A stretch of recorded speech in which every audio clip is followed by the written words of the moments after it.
Baik, peserta didik SMK Negeri 10, terima kasih Anda sudah bergabung bersama Pak Adi. Kali ini Pak Adi akan mengambil materi dari modul atau PowerPoint yang sudah Pak Adi share di Google Classroom. Kebetulan sekali hari ini hari Rabu Pak Adi mengajar di kelas 10 TKRO 2. Oleh karena itu Pak Adi masuk ke Google Classroom kelas 10 TKRO 2. Di sini ada postingan yang sudah ada, yaitu modul kehidupan manusia praaksara.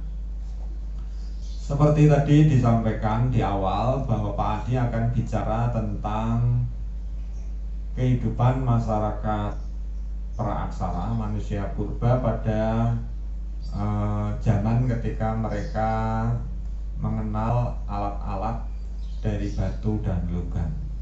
Ya, kemudian nanti disambung dengan kehidupan manusia purba pada saat mereka mulai mengenal bercocok tanam.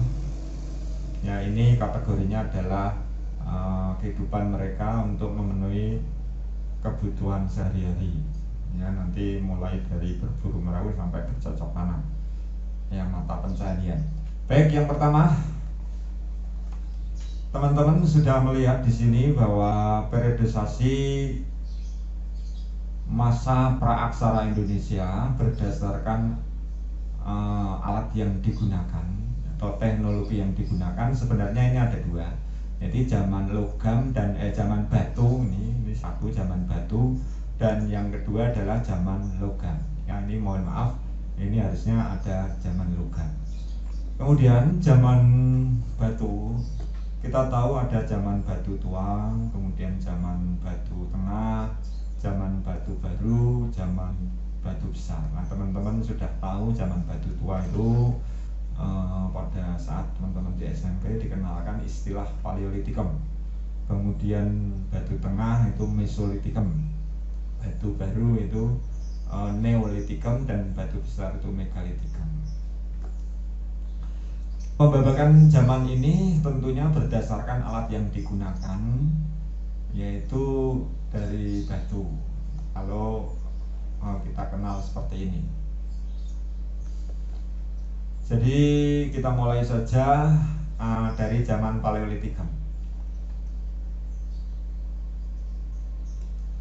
Hasil-hasil budaya apa dalam bentuk peralatan yang bisa diketahui pada zaman Paleolitikum? Yang pasti batu, batu tua, berarti alat-alat dari batu yang masih kasar, ya, masih sangat kasar. Nah, di sini dicontohkan ada kapak genggam, Jadi kapak genggam yang terbuat dari batu ini fungsinya untuk memotong, ya, untuk memotong, misalnya memotong kayu, menguliti binatang buruan, begitu. Kemudian selain kapak genggam itu ada beliung, ya, beliung. Jadi ciri-ciri beliung ini permukaannya agak kasar, berujung cukup beruncing, ya. Kemudian digunakan untuk menggali akar dan umbi-umbian. Ya, kemudian ada batu polihedra. Ya.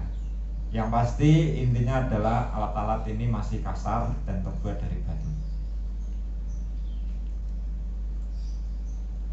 Dari hasil gambar tadi kita tahu bahwa alat-alat dari batu tersebut sebenarnya untuk kebutuhan sehari-hari mereka. Jadi mengapa menghasilkan alat-alat seperti itu? Karena ya kemampuan otaknya masih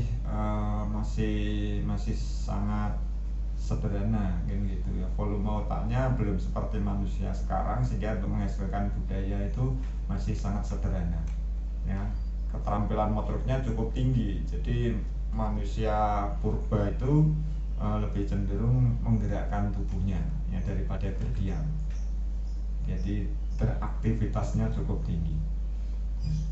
Nah, selain dari alat-alat di atas yang terbuat dari batu, kita juga mengenal alat-alat serpih ya, atau flex dari tulang. Ini dapat ditemukan di Ngandong, sehingga kita sebut kebudayaan Ngandong. Juga Ngandong itu sekitar daerah mana ya? Daerah Jawa Tengah. Mari kita lihat daerah Ngandong. Ya, Ngandong ini teman-teman, Ngandong. Ngandong.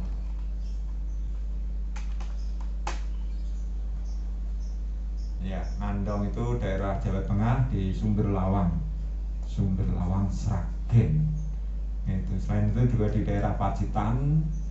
Ya, teman-teman nanti akan ini apa namanya, tahu daerah Pacitan.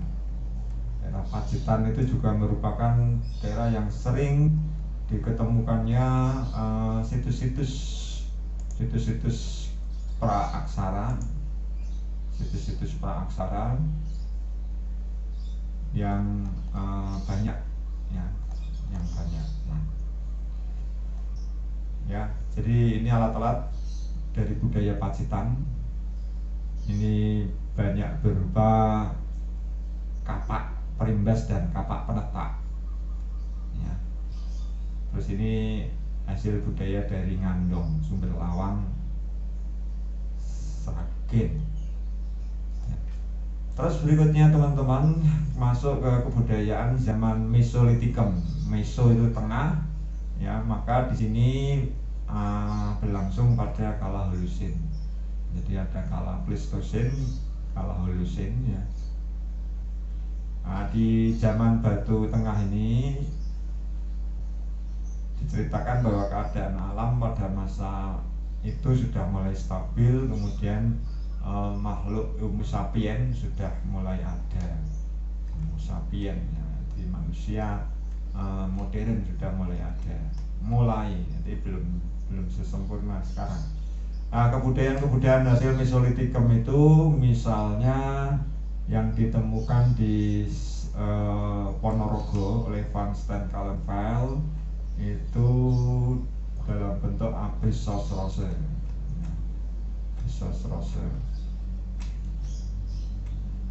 Abrisosrose itu apa?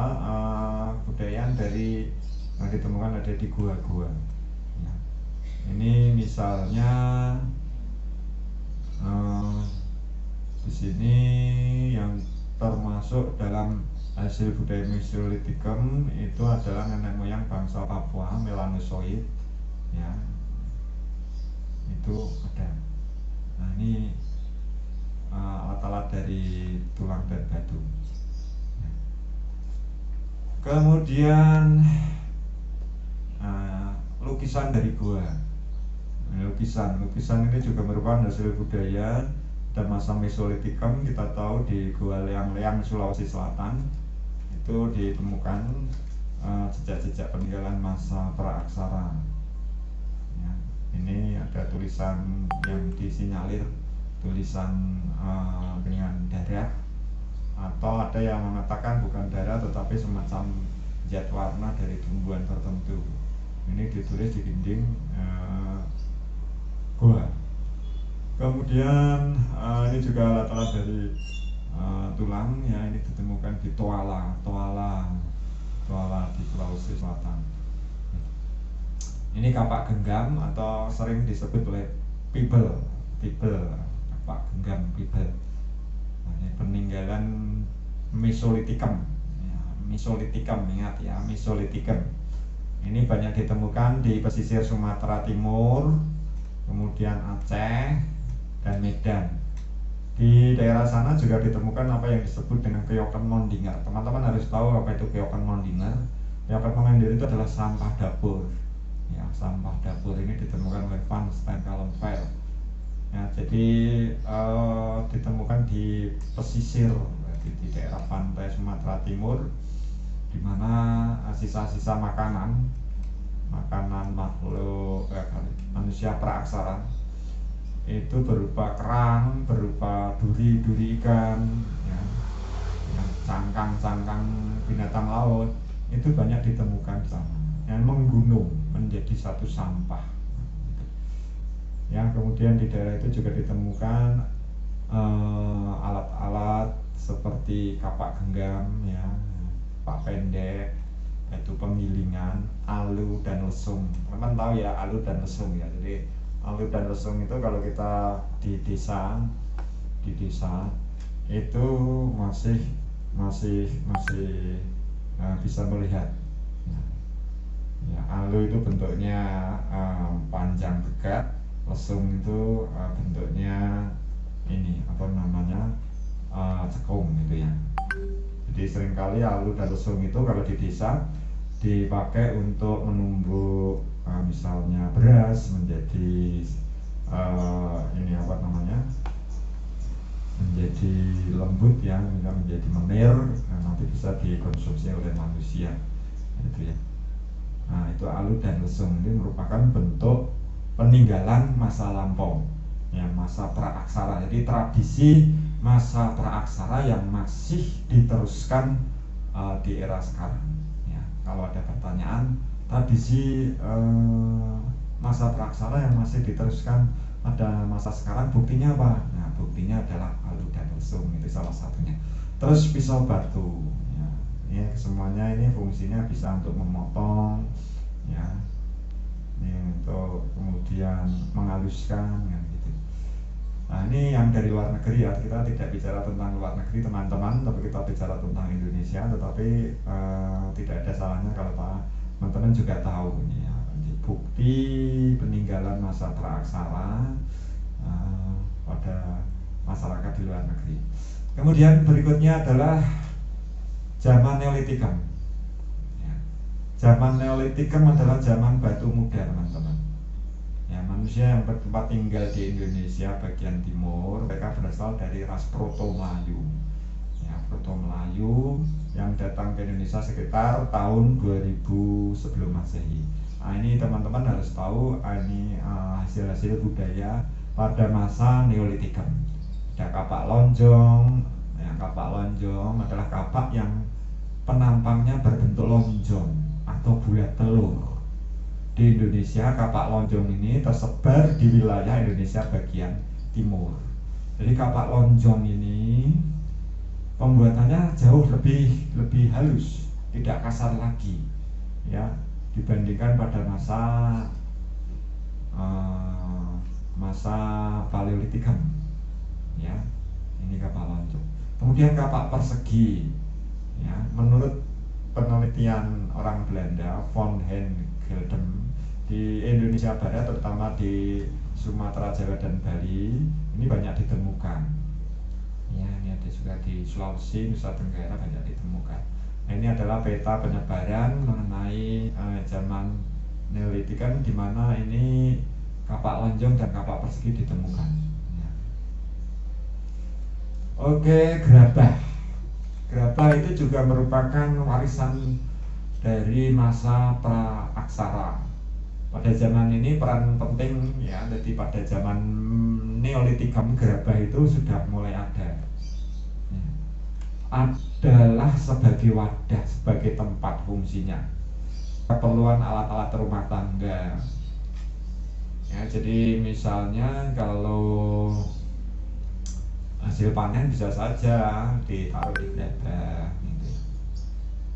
Atau misalnya air gitu ya, ini untuk keperluan kebutuhan sehari-hari. Gerabah banyak ditemukan di lapisan teratas Bukit Kerang Sumatera. Ya, jadi di Jawa, di Jogja, ya Pacitan itu, di Banyuwangi. Nah, ini banyak ditemukan gerabah. Jadi gerabah ini kan sebenarnya mudah di dalam membuatnya karena tersedia di alam. Jadi dalam bentuk tanah, ya. Jadi bisa teman-teman simpulkan bahwa kecerdasan manusia purba sudah mulai tumbuh, ya. Mereka memanfaatkan alam untuk dibuat satu produk, ya, yang kebutuhan sehari-hari. Ya. Ini gerabah. Kemudian zaman megalitikum. Ya teman-teman, zaman megalitikum tadi kita artikan sebagai zaman batu besar. Jadi sebenarnya zaman megalitikum ini posisinya ada di tengah-tengah antara zaman mesolitikum dan zaman neolitikum. Nah di situ di tengah-tengahnya ada zaman megalitikum. Nah, mengapa disebut zaman batu besar?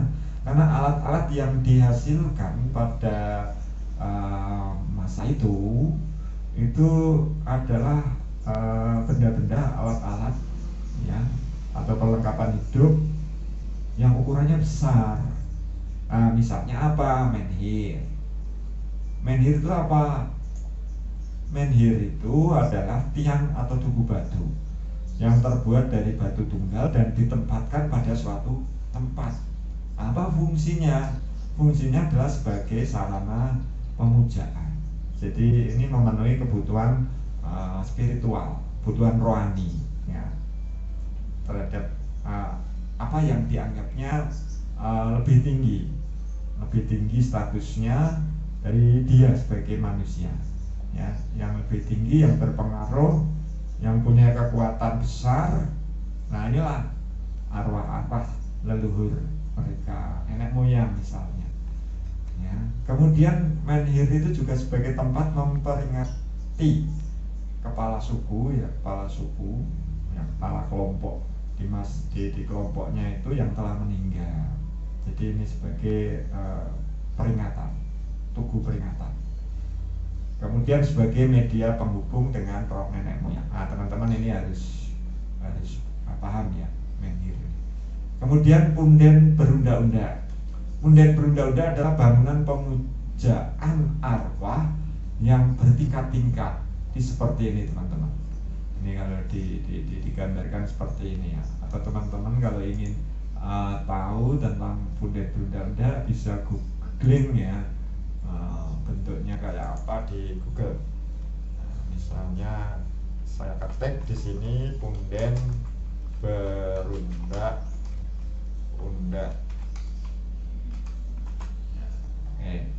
Ini teman-teman, ini punden berunda-unda. Jadi banyak ditemukan di Indonesia punden berunda-unda. Bahkan dalam satu penelitian arkeologi yang baru-baru ini dirilis di abad ke-21, ini diceritakan bahwa situs Gunung Padang, kalau teman-teman pernah mendengar situs Gunung Padang, itu adalah bentuk punden berunda-unda yang terbesar di dunia. Jadi lebih besar dari Borobudur. Nah, di situ ada bukti-bukti batu-batu yang disusun secara berunda-unda itu berserakan. Ya, itu punden berunda-unda. Kemudian dolmen ya, bedanya dolmen dengan delman itu jelas ada. Kalau delman itu ditarik oleh kuda, tapi kalau dolmen itu adalah meja tempat menaruh sesaji ya. Jadi karena pada masa megalitikum ini kan ada kebutuhan spiritual untuk memuja roh-roh nenek moyang, maka mereka sebagai perantara mereka menaruh sesaji. Jadi sesaji itu sebagai media perantara untuk pemujaan roh. Itulah itu diletakkan di dolmen kayak meja begitu, tapi terbuat dari batu.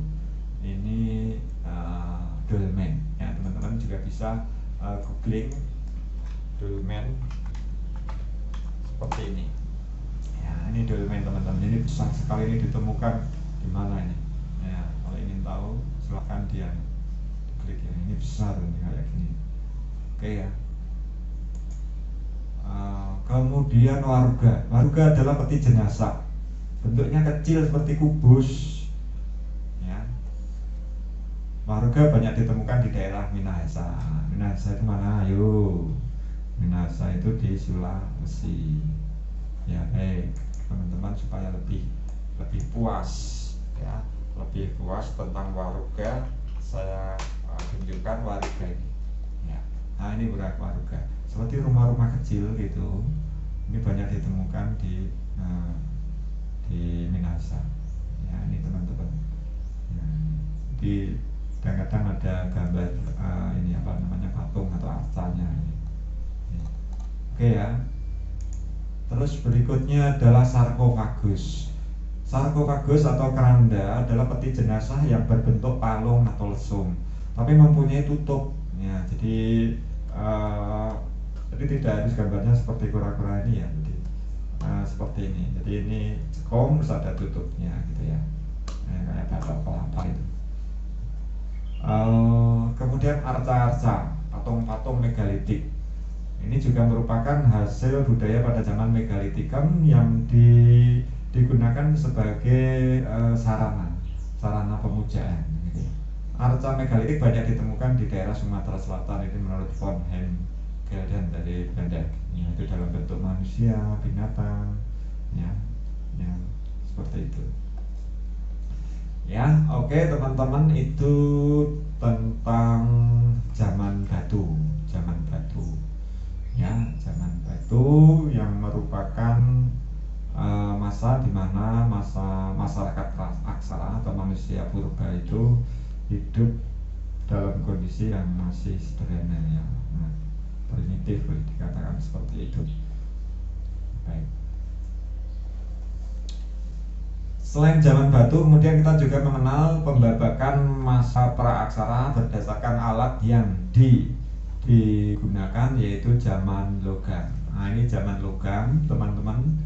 Jadi zaman logam ini terjadi setelah zaman batu. Nah, kebudayaan logam di Indonesia atau kepandian logam nenek moyang kita manusia praaksara saat itu dapat pengaruh dari kebudayaan Dongsong Vietnam. Ya, Vietnam yang masuk ke Nusantara sekitar abad ke-500 sebelum Masehi.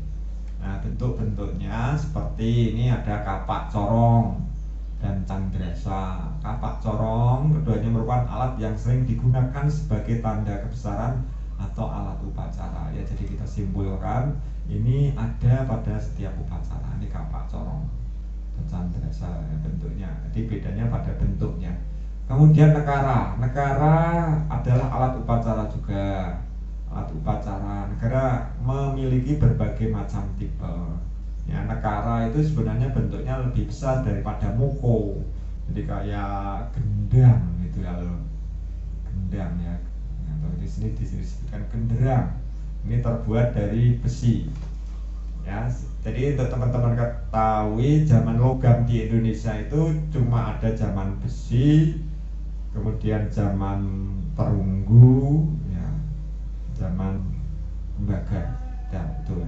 Perunggu, bahkan yang banyak itu perunggu dan zaman besi, ya, yang paling banyak ditemukan.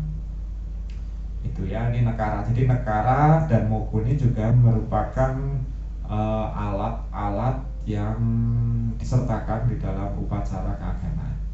Ya, kemudian ini bejana perunggu seperti ini. Nah, ini tentunya sebagai tempat air. Jadi kirbat. Nah, kalau di dalam kitab suci kita sebut kirbat itu. Ini. Kemudian gerabah. Gerabah itu seperti ini. Ya, gerabah. Tapi ini terbuat dari logam.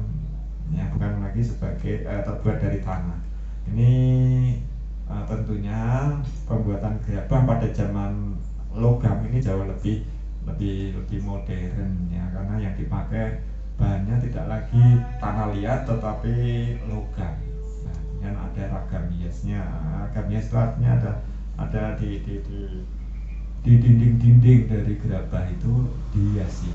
Ya, misalnya dengan sulur-sulur, dengan sulur-sulur daun gitu ya, yang mirip dengan daun atau sulur-sulur gitu.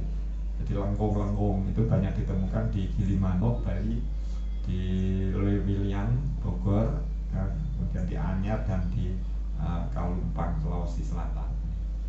Oke, teman-teman, kita sudah bicara tentang pembagian zaman zaman batu dan zaman logam. zaman ketika manusia praaksara, manusia purba mengenal alat-alat dari batu dan logam. Jadi mengenai teknologi yang mereka hasilkan. Ya, kita lanjutkan nanti berikutnya. Terima kasih. Kembali lagi dengan Pak Adi di pelajaran sejarah Indonesia. Selamat bergabung bagi yang baru saja bergabung. Selanjutnya, kalau tadi kita sudah bicara tentang pembabakan zaman praaksara seperti yang teman-teman bisa saksikan di layar ini. Ya, seperti teman-teman yang bisa saksikan di layar ini.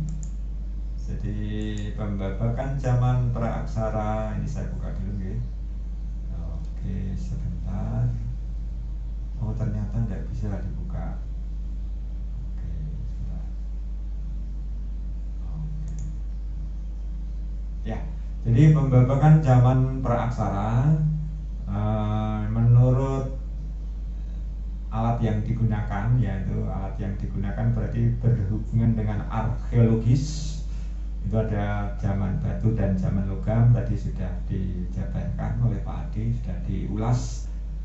Kemudian ini yang berdasarkan geologi. Geologi itu adalah ilmu tentang lapisan-lapisan kulit bumi. Ini kemarin juga sudah Pak Adi sampaikan ke teman-teman. Nah, sekarang kita menginjak pembabakan zaman praaksara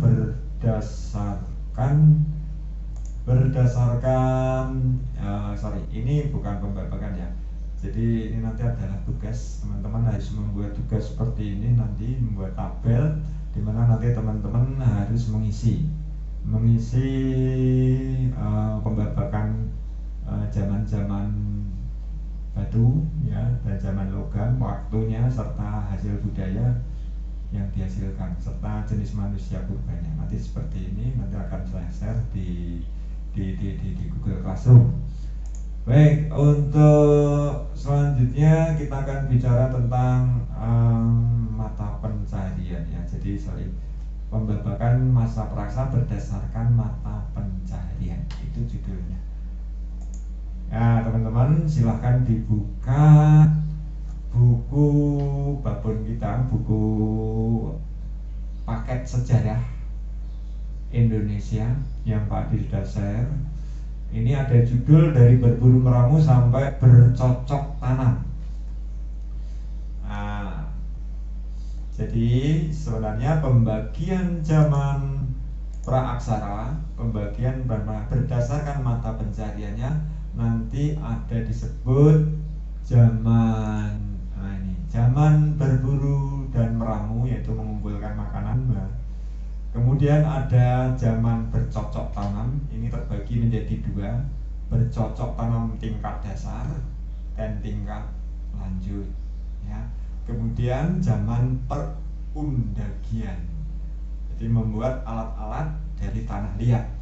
Ini berdasarkan ciri-ciri kehidupan masyarakat atau mata pencahariannya. Nah, berikutnya kembali ke buku paket kita. Ya, mari kita simak buku paket kita yang penuh dengan ilmu ini. Jadi seiring dengan aktivitas pembukaan lahan ya, yang kita tahu masyarakat praaksara itu kemudian membuka lahan karena ingin berpindah-pindah begitu, nomaden. Maka kemudian mereka mulai dengan kehidupan nomadennya itu, mereka juga berburu meramu. Jadi berburu meramu, cara hidup berburu meramu ini sangat lekat sekali dengan kehidupan atau pola kehidupan yang berpindah-pindah, yang nomaden. Ya, manusia purba yang saat itu yang hidup berpindah-pindah dan berburu meramu itu ada Meganthropus Paleojavanicus dan Pithecanthropus erectus. Nah, pada masa berburu meramu ini mereka mengumpulkan makanan, jadi istilahnya food gathering, ya, tidak food producing. food gathering itu adalah mengumpulkan makanan ya, dan tentunya mereka juga tidak asal makan, kan akan diseleksi ya. Jenis-jenis makanan apa yang memang layak untuk mereka konsumsi. Nah, mereka hidup itu karena nomaden, itu tinggal di gua-gua atau di atas pohon kan gitu kan ya, di dekat sumber air. Dekat sumber air, entah itu sungai, entah itu pantai. Ya, kita tahu pada pembahasan kemarin sisa-sisa makhluk hidup yang tinggal di tepi pantai atau di sungai itu kita kenal adalah keoken mondinger dan Aprisosrosa. Aprisosrosa adalah hasil budaya berupa lukisan yang ada di dinding gua-gua. Nah ini, mereka sudah mengenal api. Jadi bagaimana cara api itu bisa muncul? Ya teman-teman bisa lihat di film-film itu ya, bagaimana antara batu dengan batu digesekkan sehingga muncul percikan api begitu.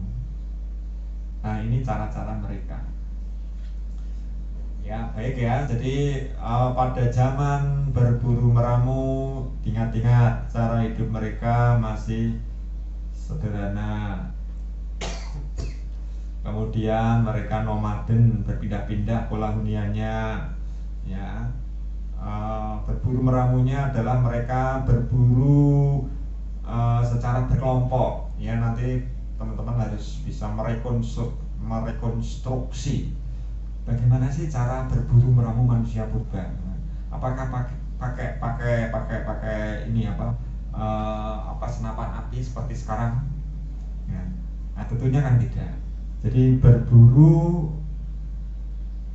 ala manusia purba itu dilakukan secara berkelompok ya, tentunya banyak dilakukan pada malam hari ya, karena malam hari itu waktu dimana yang tepat menurut mereka. Nah, alat-alat yang dipakai apa? Alat-alat yang dipakai itu ya alat-alat dari batu ya, ada tombak ya, atau dari tulang juga ya, ada mata panah begitu, kayu, kemudian ada kapak untuk memotong. Nah, ini dipakai begitu. Bagaimana teknik berburunya? Teknik berburunya mereka tentunya menggunakan teknik yang sederhana. Semisal begini teman-teman, mereka sebelum berburu, selain menyiapkan alat-alatnya dan membagi ya kelompok kan gitu kan. Jadi yang perempuan itu biasanya menerima hasil buruan dan mengolahnya, yang laki-laki baru yang akan turun lapangan untuk berburu. Terus mereka membuat jebakan ya, bukan jebakan Batman ya, tapi jebakan maut. Karena saya katakan maut ini nanti disitulah makhluk-makhluk yang diburu atau binatang-binatang buruannya itu nanti dibantai. Jadi semisal mereka akan membuat lubang begitu yang kemudian ditutupi daun-daun. Nah, kemudian binatang-binatang yang menjadi sasarannya, menjadi objeknya itu akan digiring sampai ke lubang itu sehingga jatuh di lubang, baru kemudian dibantai, nanti ditombak, kemudian dipukul, dilempari batu sampai akhirnya binatang itu tidak bisa lagi bertahan dan akhirnya dibawa. Nah, misalnya apa saja binatang buruan yang bisa diburu, misalnya babi, celeng gitu kan, bahkan binatang seperti gajah ya itu bisa diburu ya, diambil gadingnya. Jadi seperti itu tuh teman-teman, kehidupan berburu ya, zaman berburu manusia purba ya. Setelah mereka mengenal berburu, mereka juga meramu. Jadi meramu itu mereka lakukan mengambil apa yang ada di alam ya, tumbuh-tumbuhan. Biasanya meramu itu berkaitan dengan tumbuh-tumbuhan. Jadi yang mereka pandang cocok untuk kelangsungan hidupnya mereka ambil. Entah itu nanti menjadi kekuatan fisik mereka atau menjadi semacam, kalau orang sekarang bilang suplemen ya, suplemen untuk menambah kekuatan mereka, itu mereka ambil, itu berburu meramu. Nah, kemudian setelah mereka berburu meramu sudah mereka jalani, masa berikutnya adalah zaman mulai bercocok tanam ini. Jadi bercocok tanam itu muncul pada zaman Mesolitikum sampai Neolitikum. Ini teman. Jadi peralihan zaman Meso ke Neolitikum. Jadi karena mereka sudah jenuh mungkin ya, rasa jenuhnya sudah mulai ada.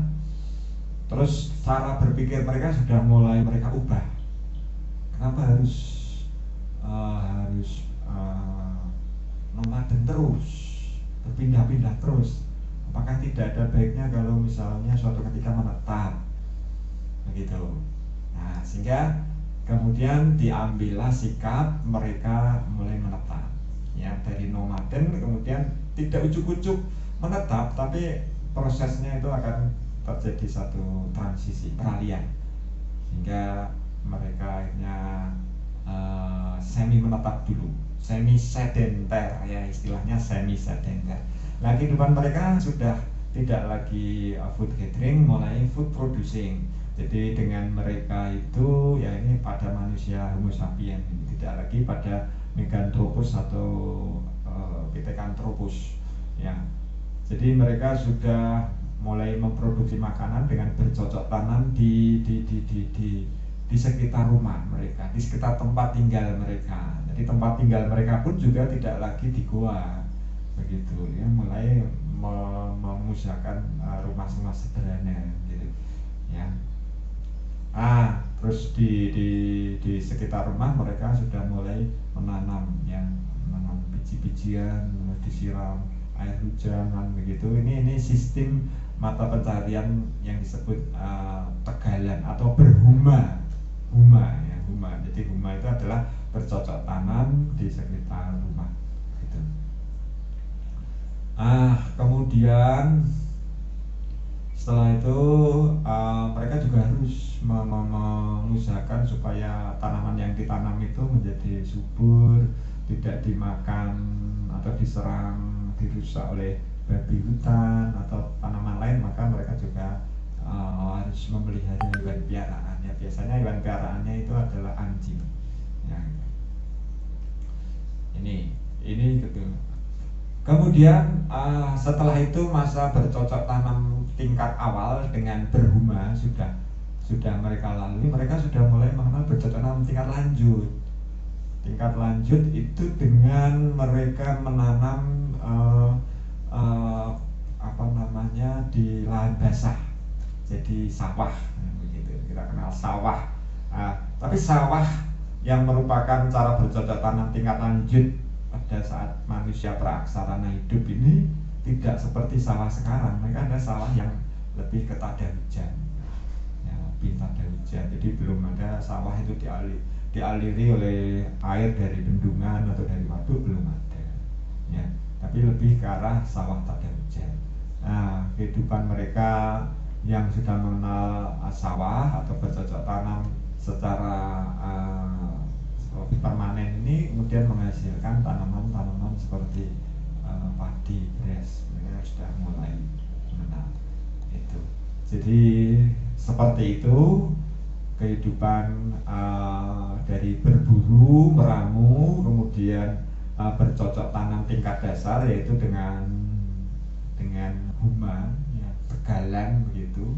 Jadi bercocok tanam tapi di sekitar rumah, kemudian sampai mengenal sawah. Nah, mengenal sawah pun juga pengolahan sawah itu tidak seperti sekarang begitu. Teman-teman, berikutnya adalah zaman perundagian. Zaman perundagian yaitu zaman mereka sudah mulai mengenal alat-alat dari tanah liat yang Pak Adi di awal tadi di sesi sebelumnya sudah menyampaikan, jadi alat-alat yang terbuat dari tanah liat itu banyak sekali, ya. Itu ada gerabah, ya, kemudian ada patung-patung juga dibuat dari tanah liat bisa, kemudian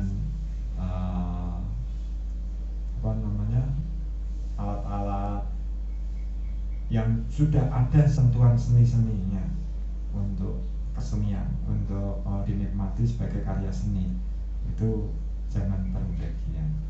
Ya, ini Pak dibukakan zaman Perundagian, ya, zaman Perundagian. Perundagian. Nah, ini teman-teman zaman Perundagian. Ini ilustrasinya seperti ini. Ini zaman Perundagian. Nah, ini zaman Perundagian. Ya, oke. Perundagian berasal dari kata undagi, artinya sama dengan tukang atau seseorang yang mempunyai keterampilan atau ahli di dalam membuat alat-alat dari tanah liat, ya gitu. Jadi masa Perundagian adalah suatu masa di mana atau tempat di mana berbagai orang yang punya keahlian, ya, berbagai keahlian dalam membuat berbagai jenis barang. Jadi sebenarnya tidak saja dari tanah liat saja, tetapi lebih ke juga logam, gitu ya, logam. Jadi Perundagian itu logam, lebih ke logamnya.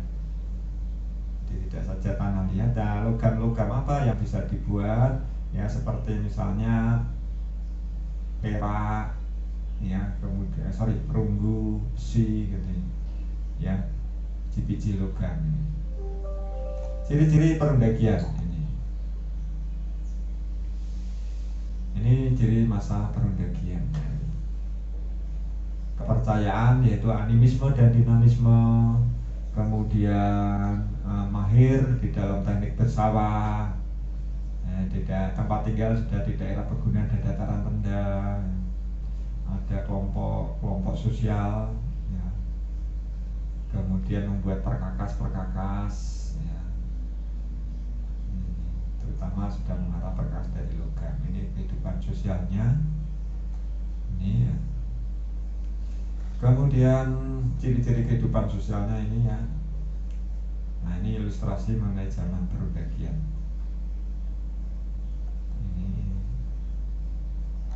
Ini kepercayaan masyarakat pada zaman Perundagian terbagi dua, yaitu dinamisme dan animisme. Nah, teman-teman harus tahu dinamisme itu apa. Dinamisme adalah sistem kepercayaan yang diusahakan oleh manusia praksara dengan memuja benda-benda, ya, menyembah benda-benda yang ada di sekitar, karena benda-benda itu dianggap mempunyai kekuatan yang mistis, kekuatan yang bisa membantu dia, ya, itu ya, itu di pohon, kemudian apa namanya, ada gunung, itu disembah. Ini percayaan dinamisme. Bahkan kemudian mereka juga mensakralkan namanya benda-benda seperti batu yang mereka buat sedemikian rupa menarik, ya, kemudian alat-alat yang mereka buat mengukir menarik, ya. Oke, terus animisme itu adalah kepercayaan orang-orang di mana, ya, tidak saja orang-orang manusia purba, tetapi sekarang pun juga animisme itu ada juga. Jadi percaya pada kekuatan gaib atau makhluk halus. Ini animisme. Ini hasil Perundagian. Ada perhiasan ini yang saya sebut tadi, kapak corong, moko, ini moko, bejana, arca perunggu, kara, ini adalah hasil budaya Perundagian. Ini teknik yang dipakai pada masa Perundagian. Teknik bivalve atau setangkap, teknik akhirnya perdu, cetak lilin, ya, ini nanti silakan teman-teman baca juga, ya. Sampai di sini dulu teman-teman untuk pembelajaran sejarah pada hari ini. Saksikan juga pada pertemuan berikutnya video-video Pak Adi untuk pembelajaran sejarah dengan kompetensi dasar yang berbeda. Kurang lebihnya Pak Adi mohon maaf, kira-kira apa yang Pak Adi sampaikan ini bisa membantu teman-teman di dalam memahami kehidupan masa praaksara di Indonesia. Akhir kata Pak Adi undur diri, diucapkan selamat melanjutkan aktivitas. Assalamualaikum warahmatullahi wabarakatuh.